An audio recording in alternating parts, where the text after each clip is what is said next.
السلام عليكم ورحمة الله وبركاته. إن الحمد لله نحمده تعالى ونستغفره ونعوذ بالله من شرور أنفسنا وسيئات أعمالنا. من يهده الله فلا مضل له ومن يضلل فلا هادي له، وأشهد أن لا إله إلا الله وحده لا شريك له، وأشهد أن محمدًا عبده ورسوله. يا أيها الناس اتقوا ربكم الذي خلقكم من نفس واحدة وخلق منها زوجها وبث منهما رجالا كثيرا ونساء، واتقوا الله الذي تساءلون به والأرحام إن الله كان عليكم رقيبا. يا أيها الذين آمنوا اتقوا الله وقولوا قولا سديدا يصلح لكم أعمالكم ويغفر لكم ذنوبكم، ومن يطع الله ورسوله فقد فاز فوزا عظيما. أما بعد، فإن خير الحديث كتاب الله، وخير الهدي هدي محمد صلى الله عليه وعلى آله وسلم، وشر الأمور محدثاتها، وكل محدثة بدعة، وكل بدعة ضلالة، وكل ضلالة في النار. أجارني الله إياكم من النار ومما يقرب إليها. خطبتنا اليوم عباد الله من علامة الساعة كثرة الزلازل والبراكن والخسفات. فاعلموا يا عباد الله إن الله تبارك وتعالى جعل آيات يخوف بها عباده، كما قال الله تبارك وتعالى في محكم تنزيله: وما نرسل بالآيات إلا تخويفا. كما تعلمون عباد الله فإنه وقع قبل 3 أيام في إقليم أثار آيات أو علامات من علامات الساعة، ألا وهو البراكن. إن من آيات الله العظيمة البراكن التي تحز الأرض بصوتها وتشق الجبال بنيرانها، وتذكر العباد قدر الله تبارك وتعالى وضعفهم، وتوقظ الغافلين عن غفلتهم. وها هي قد وقعت هذه البراكن يا عباد الله إيقاظا عن غفلتنا، وذكرا عن قدرة ربنا عز وجل. كما تعلمون الزلازل والخسفات والكسفات والفيضانات والعواصف والشمس والقمر والليل والنهار والنجوم والكواكب، كلها آيات من آيات الله تبارك وتعالى، آيات لم يجعلها تبارك وتعالى تخويفا لعباده، كمثل الليل والنهار والشمس والقمر، وآيات جعل الله تبارك وتعالى تخويفا لعباده، كما قال في كتابه العزيز: وما نرسل بالآيات إلا تخويفا. يا عباد الله، مع كثرة ذنوبنا في الأرض، كما وقع كثير من المسلمين من المعاصي والذنوب، لا يخفى على كثير من المسلمين، نحن نعلم، لأن الله تبارك وتعالى إذا أرسل آيات من آياته تخويفا لعباده فاعلموا أننا في معصية غاصة وذنوب مسرة ما خرجنا منها. كما قال الله تبارك وتعالى: ظهر الفساد في البر والبحر بما كسبت أيدي الناس والله ولولا رحمة الله عز وجل مع كثرة ذنوبنا ما بقي في وجه الأرض أحدا من الناس، سواء كان من المسلمين أو من غيرهم. تأملوا كيف قلوبنا يا عباد الله. لساننا لم تحفظ، وعيوننا لم تحفظ، وعقولنا لم يحفظ، وقلبنا لم يطمئن، وحركتنا كلها في عصيان الله تبارك وتعالى. ها هو آيات الله تبارك وتعالى قد ظهرت. كما سمعتم أن البراكن الذي ظهر في إقليم عفار وصوته قد سمع في مكان بعيد، ولم يرى كمثل هذه البراكن فيما قبل من السنوات. يا عباد الله، نتوب إلى الله، نتوب إلى الله. نحن ننتظر الموت، لكن قبل الموت فإننا إما نموت بالعواصف والفيضانات والبراكن التي تعم الناس جميعا. إن الله لا يغير ما بقوم حتى يغيروا ما بأنفسهم، وإذا أراد الله بقوم سوءا ماذا؟ من الذي يردها؟ هو الله تبارك وتعالى. عباد الله، نتوب عن الذنوب ونسارع بطاعات ربنا عز وجل ونحن في غفلة غاثة وفي غفلة عامقة. كم من الناس يصلون صلاة الجمعة والجمعات. تذكروا كم من المسلمين يصلون صلاة الجمعات والجمعات، وكم من المسلمين يصلون صلاة الفرائض المكتوبة. هل تعلمون ذلك؟ وكم من المسلمين يوحدون ربهم عز وجل في ألوهيته وربوبيته وفي أسماعه وصفاته. والله لو فتشنا حالنا والله نتعجب. نحن وقفنا على هذه المسؤولية العظيمة عن حالة المسلمين وفي شؤونهم، ونبحث كيف كان إخواننا، كيف كان المسلمون في إقليمنا هذا في صلاتهم وفي أداء زكاة أموالهم وفي أداء الواجبات كمثل الحج وفي الصيام وفي حفظ لسانهم من الحرام وفي حفظ قلوبهم من الغش والحسد. تأملوا يا عباد الله، ما برئ أحد، عالما أو جاهلا، غنيا أو فقيرا، صغيرا أو كبيرا، كلنا وقعنا على الذنوب. فإذا كثرت ذنوبنا فإن الله تبارك وتعالى يبتلينا ببلاء تؤم الناس جميعا. ولأجل ذلك لابد أن يأمر بعضنا بعضا بالمعروف وينهى عن المنكر. كنتم خير أمة أخرجت للناس تأمرون بالمعروف وتنهون عن المنكر. ولا بد أن نرجع إلى الله ونتوب ونرفع أيادينا إلى الله تبارك وتعالى أن يرفع لنا مثل هذه البلاء.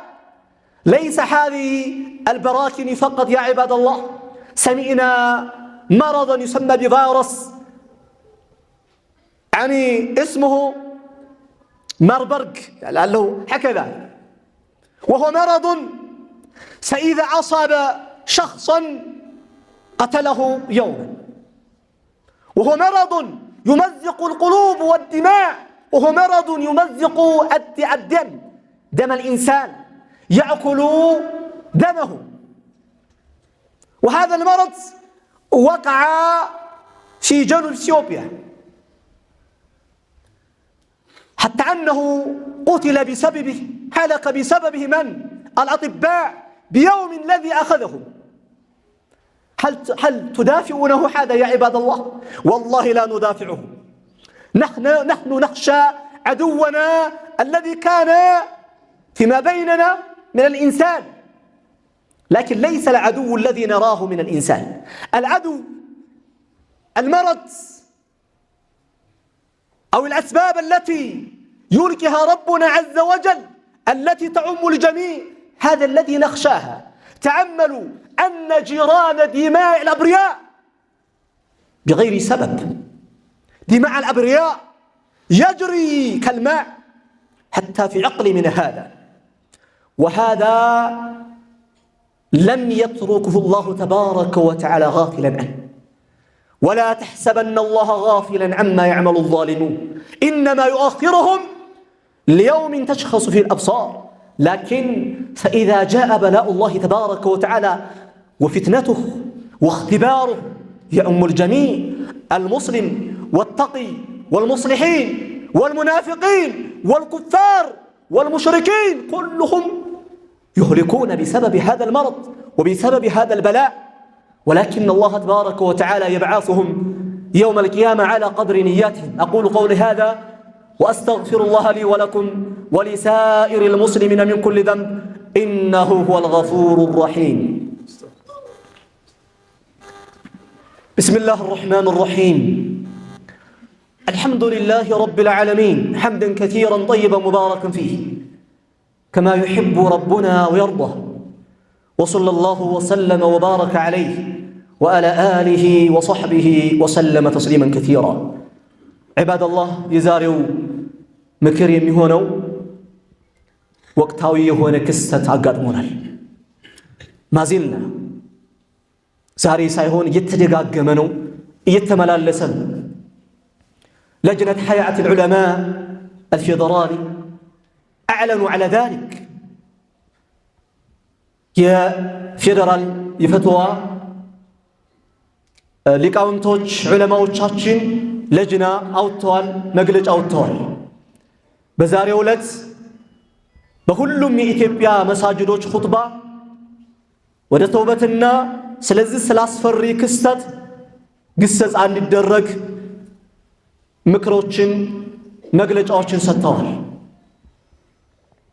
እኛ ችግሩ ክስተቱ ላያችን ላይ ሲወርቅ ብቻ ነው ትዝ የሚለን። ሰበቡ ደግሞ ምክንያቱ ደግሞ እኛው ራሳችን ነን። ራሳችን እርስ በርሳችን እንባላለን፣ እንጣላለን፣ አንዱ ሌላኛውን ይገላል። ሀብታሙ ድሃውን ይጨቁናል፣ ጉልበተኛሙ ደካሙን ይገላል፣ ያሳድዳል፣ ያባርራል። ንጹሃኖች በማያውቁት ነገር ደማቸው ይፈሳል፣ ባልታወቀ ሁኔታ ይሞታሉ፣ ይታሰራሉ፣ ይታገታሉ። ከፊሎችን ገለው ሊኖሩ የሚመስሉ ነገር ግን አላሁ ተባረከ ወተዓላ ይህንን መሰለ አይነት ችግር ሲያይ ሁሉንም ጠቅልሎ ሊያጠፋ የሚችልን በላ እሱ ይልካል። ሰምታችሁ ከሆነ በአፋር ክልል ውስጥ እሳተ ገሞራ ተከስቷል። ከዚህ በፊት ታውቆ ተሰምቶ የማይታወቅ ከባድ የሆነ እሳተ ገሞራ ፍንዳታ፣ የእሳት ነጸብራቅ ሌሎች አህጉራቶች ድረስ ድምፁ እስከሚደርስ የመሬት ዘላዚል መንቀጥቀጥ እስከሚከሰት ድረስ ተከስቷል። የመሬት መንቀጥቀጥ አዲስ አይደለም። በተደጋጋሚ ግን በእነዚህ 2-3 ዓመታቶች ውስጥ በተደጋጋሚ እየተከሰተ ነው። ይሄኛ ሂደት ነው፣ ባህሪ ነው። ነገ ይጠፋል ብለን እናየዋለን።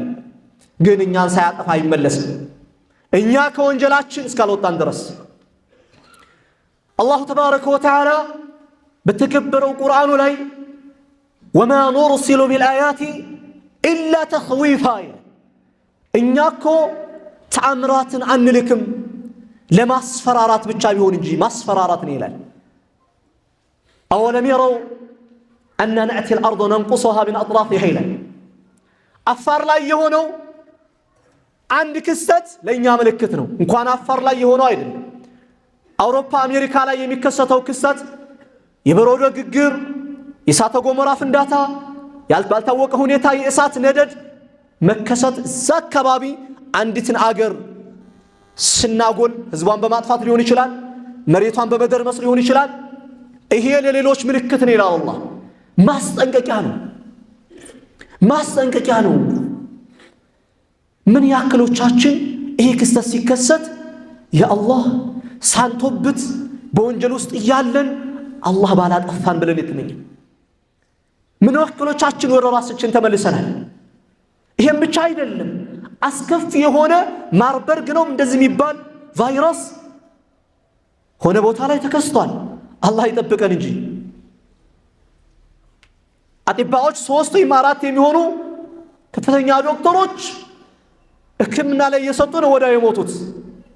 የደም ስሮችን እንትኖችን ሙሉ በሙሉ ተብትቦ ሰውነትን እንዳልሆነ አድርጎ ወዲያው የሚወስድ በሽታ ማን ነው የሚቋቋመው? የት ገብቶ ነው የሚያመልጠው? ማን ነው በብልሃቱ በገንዘቡ ይሄንን ችግር ይሄንን የአላህ በላ ሊከላከል የሚችለው? ይልቁኑ የአላህ ቁጣ ከመጣ ለተወሰኑ ሰዎች ብቻ አይደለም፣ ለጥፋተኞች ብቻ አይደለም። ነገር ግን ጥፋተኞችም መልካም ሰሪዎችም ባንድ ላይ ይጠፋሉ። ወንድሞች አባቶች ነቱብ ኢለላህ ተባረከ ወተዓላ ተውበተን ነሱህ ወደ አላህ ተገቢ የሆነ እጅግ በጣም ምክር አዘል የሆነ ተውበትን ልንተውበት ይገባል። አንድም ሰው ከወንጀል ንጹህ ነኝ የሚል የለም። ዓሊመን ወላ ጃሂላ፣ አዋቂም ይሁን ዑለማም ይሁን ጃሂልም ይሁን ምሁርም ይሁን ሌላ ሀብታምም ይሁን ድሃ ሴትም ይሁን ወንድ የምንሰራው ወንጀልን ገምታችሁ ታውቃላችሁ? ምላሳችን ለመሆኑ ጥብቅ ነው? አይናችን ከሐራም ጥብቅ ነው? ጆሮአችን ከሐራም ጥብቅ ነው? ልባችን ኸይራት ነገርን ያስባል? የለም። ሕቅዱ ሐሰዱ ተብትቦ ይዞን መራመድ አቅቶናል። ተሻግሯል። ወንጀላችን እግር አውጥቶ እየሄደ ነው። አላሁ ተባረከ ወተዓላ ظهر الفساد في البر والبحر بما كسبت أيدي الناس ጥፋት እኮ በውቅያኖስም በየብስም ላይ እንደ ጉድ ግልጽ ሆነ ይላል አላህ። ማን በሰራው? የሰው ልጅ በሰራው። የሰው ልጅ ደም የዛፍን ያክል እንኳን ምን አጥቷል? ቂም አጥቷል።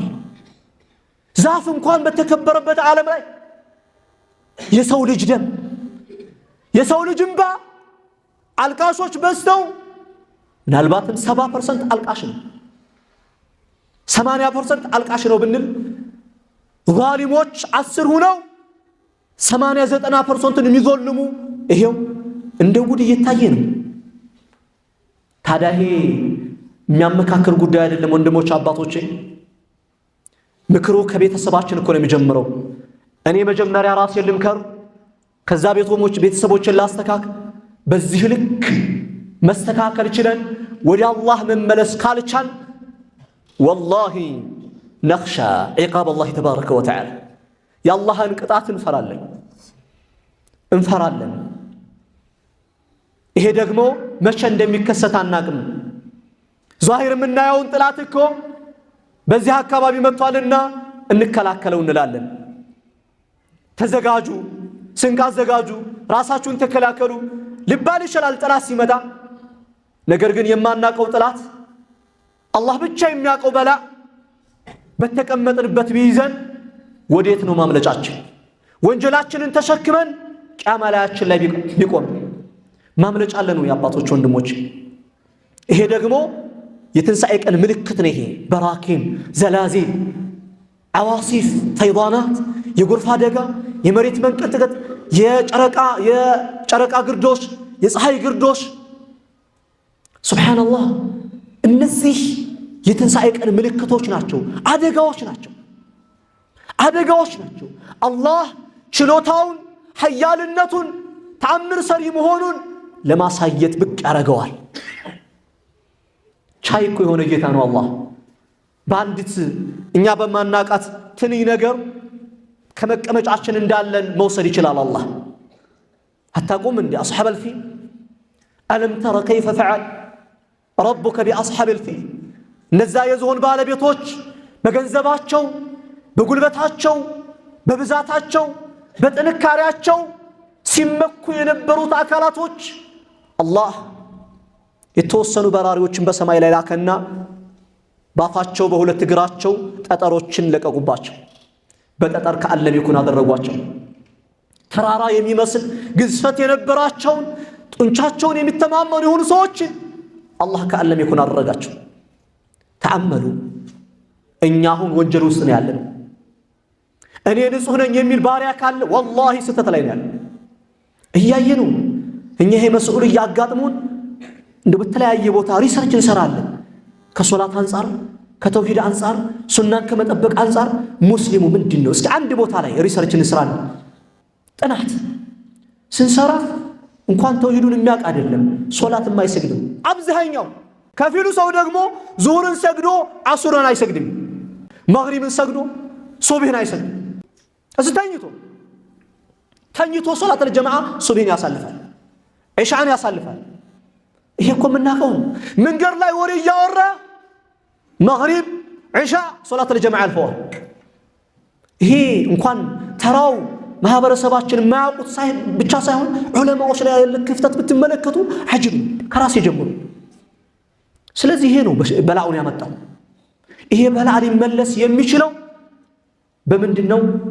ወላሂ ተውበት አድርገን ወደ አላህ በመመለስ ነው። አላህ ከኛ የሚጠብቀውን ነገር ጧዓ መታዘዝን ልንፈጽም፣ ዋጅብ ያደረገብንን ነገር ልንተገብር፣ ሐራም ያደረገብንን የከለከለንን ነገር ልንርቅ።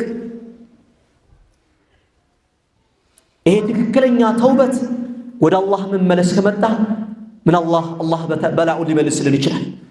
አለበለዚያ በላኡን አፋር ላይ አንስቶ እኛን በድምፁ የመግደል አቅም አለው አላህ። በራኪን ኃይሉ ከባድ ነው። እሳተ ገሞራ የሚባለው አላያችሁትም? እኮ የጀሃነምን እሳት ዱንያ ላይ ያየነው እሳት እንደዚህ ከሆነ ተራራን የሚበላ ድንጋይን የሚበላ ይኸው ተመልከት። ያንተ ቅልጥም ደግሞ የማይቋቋመው ይሄ ከአህያ ቆዳ የሳሳ ቆዳ ተንኮሉ ግን ዓለም ላይ አሸናፊ የሆነ አካል ምን ሊውጠው ነው? ወንድሞቼ ተውበት እናድርግ። حسبوا أنفسكم قبل أن تحسبوا وزنوها قبل أن توزنوا كما قال عمر رضي الله عنه.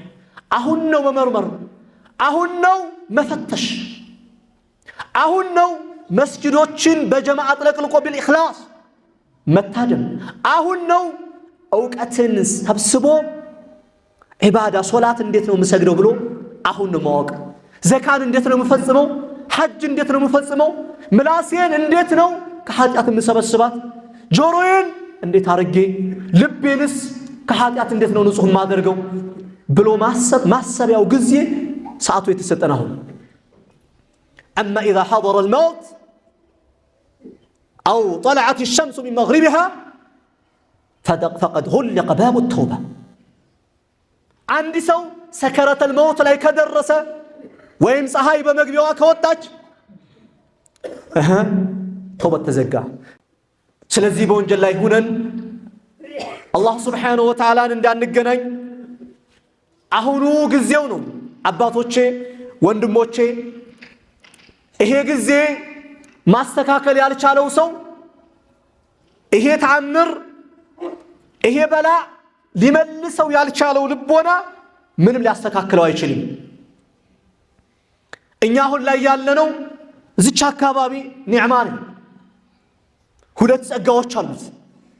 እኛ ግን እንደ ጸጋ ሶስት ጸጋዎች አሉ። እኛ እንደ ጸጋ ባንቆጥራቸው كما ورد من حديث حميد እሳቸው እንደዘገቡት في سنن أبي داود والترمذي የተዘገበ ሐዲስ ابن ماجه እንደዚሁ ዘግበውታል። በተለያዩ መሳኒዶች ላይ የተዘገበ ሐዲስ من أصبح منكم ከናንተ መካከል ያነጋ እያሉ በብዛት ተሰሙት ይሆናል። معافى في جسده آمنا في سربه وعنده قوت يومه فكأنما حزت له الدنيا بأثرها وفي رواية بأذافرها. تحملوا أكالوت إنهم هونو يانقا آمين سلام አግኝቶ ምንም አይነት ፍራቻ ሳይኖረው ሳይጨነቅ ያደረ وعنده قوت يومه ከሱ ዘንዳ የአንድ ቀን ቀለብ ያለው ዱንያ በሙሉ ከሱ ቤት ተጠቃላ ገብታለች አሉ ነብዩ አለይሂ ሰላቱ ወሰለም። አሁን አብዛኛው ሰው ይሄን ያለው አይደለም። እናንተ አታውቁትም፣ እኔ ግን አውቀዋለሁ። አሁን ባለኝ እንቅስቃሴ ሌላ ቦታ ላይ የምናደርጋቸው እንቅስቃሴዎች ስለምናውቀው አሚነን ፊ ሲርቢህ ፊ ሰረቢህ ፊ ሰርቢህ በተለያየ ሪዋያ መጥቷል። ፊ ሲርቢህ مع جماعته مع قومه مع اهله وفي سكنه በተለያየ መልኩ ابن عاصر ዘግበው እንትን ብለውታል። ሐዲስ ሰላም ሆኖ ያደረሰው የሰላም አየር መተንፈስ አካሉ ላይ ጤናማ ሆኖ ያነጋ። አሁን አብዛኞቻችን አካላዊ መንፈሳዊ በሽተኞች አይደለንም። ምናልባት ከአካል ጉበት በሽታ አለብኝ፣ ደም ግፊት አለብኝ፣ ሱካር አለብኝ፣ ጨጓራ አለብኝ፣ የቆዳ እንደዚህ ነው ምን አለብኝ፣ የዲስክ መንሸራተት አለብኝ። አብዛኞቻችን የራስ ህመም አለብኝ። እስኪ አሁን ጤነኛ ሰው ቢባል ከራስ ይጀምራል እዚህ ውስጥ እንደው ይሄ አካላዊ በሽታ። ከዛ ይዳነው ደግሞ ወደደም ጠላ መንፈሳዊ በሽታ አለበት። ኢላ መን ረሒመ አላሁ ተባረከ ወተዓላ አላህ ያዘነለት አንድ የተወሰኑ ሰዎች ካልሆነ በስተቀር ከአካላዊ በሽታ ስንድን በሐሜቱ፣ በማጣላቱ፣ በምቀኝነቱ፣ በማጭበርበሩ የአላህን ዒባዳ በመርሳት አብዛኞቻችን ታመናል። ስለዚህ ከዚህ መውጣት ያስፈልጋል። ያኛው በሽታ ይሄ አካላዊ በሽታው ምናልባትም መንፈሳዊ በሽታዎችን ስንድን ከዛ ልንላቀቅ ይችላል።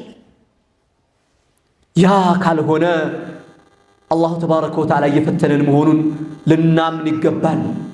ኢነላሃ ላ ዩገይሩ ማ ቢቀውሚን ሐታ ዩገይሩ ማ ቢአንፉሲሂም። አላህ ህዝቦች ላይ የሰጠውን ጸጋ አይቀይረውም።